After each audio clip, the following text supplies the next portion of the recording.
When he came to an inn, he made a halt, and in his great concern ate up what he had with him, his dinner and supper, and all he had, and with his last few farthings had half a glass of beer. Then he drove his cow onwards along the road to his mother's village. As it drew near May Day, the heat was more oppressive, and Hans found himself up a moor which it took about an hour to cross. He felt it very hot, and his tongue clave to the roof of his mouth with thirst. I can find a cure for this, thought Hans. I will milk the cow now and refresh myself with the milk. He tied her to a withered tree, and as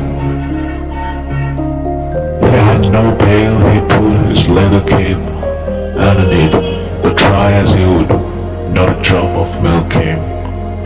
And as he set himself to work in a clumsy way, the patient beast at last gave him such a blow on his head with its hind foot that he fell on the ground, and for a long time couldn't think where he was.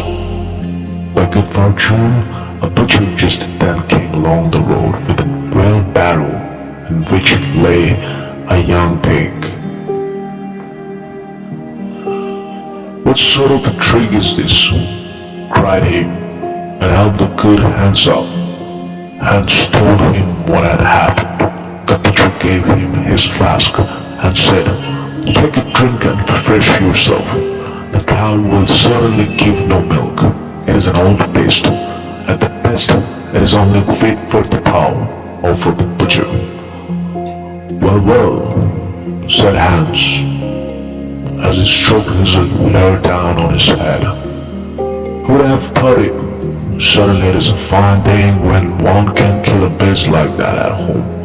What made one has. But I do not care much for beef. It is not juicy enough for me. A young pig like that now is the thing to have. It tastes good, quite different, and then there are the sausages." "Listen, Hans," said the butcher. "Out of love for you, I will exchange, and will let you have the pig for the cow." "Heaven repay you for your kindness," said Hans as he gave up the cow, whilst the pig was unbound from the barrow and the cord by which it was tied was put in his hand. Hans went on, and thought to himself how everything was going just as he wished. If it had met with any vexation, it was immediately set right.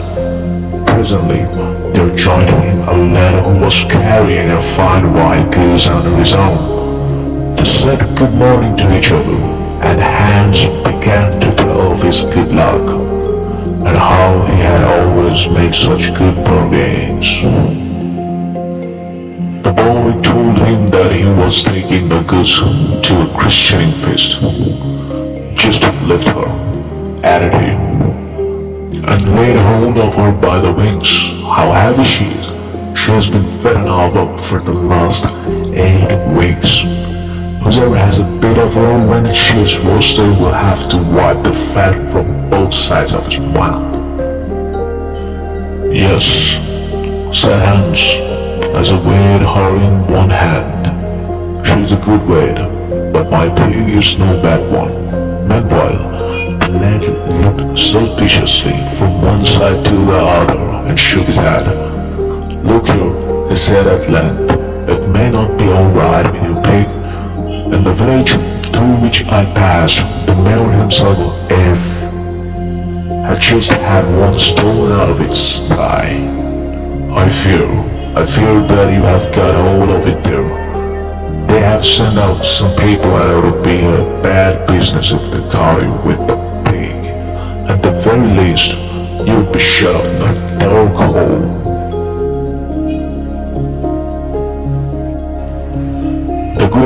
was terrified. "Goodness," he said. "Help me out of this fix. You know more about this place than I do.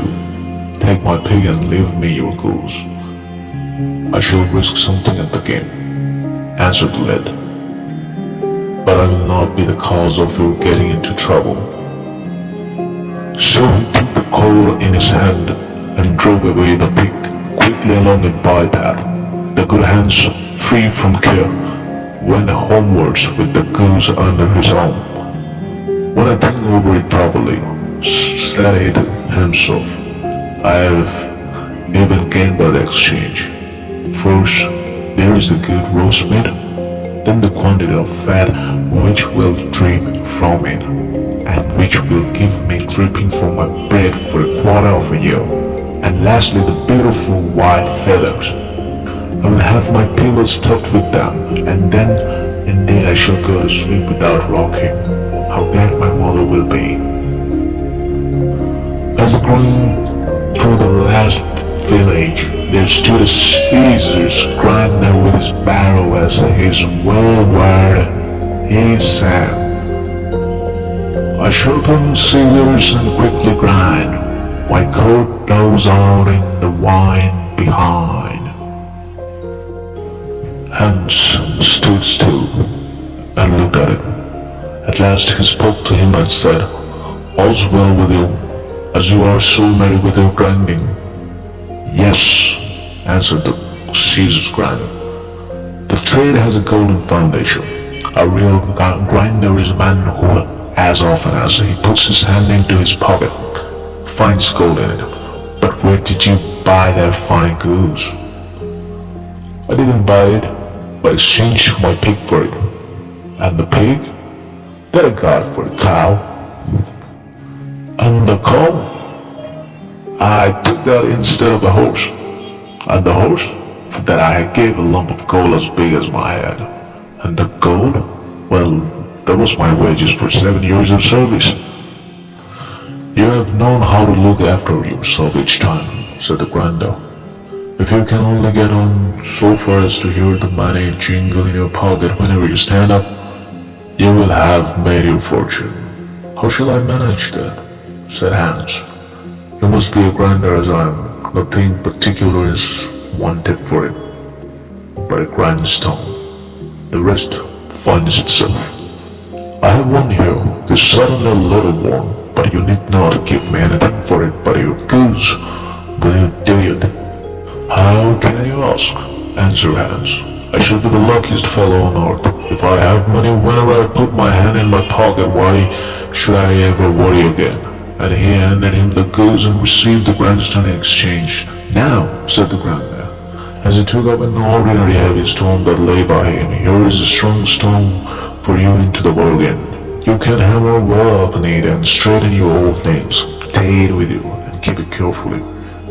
Hans loaded himself with the stones and went on with a contented heart, his eyes shining with joy.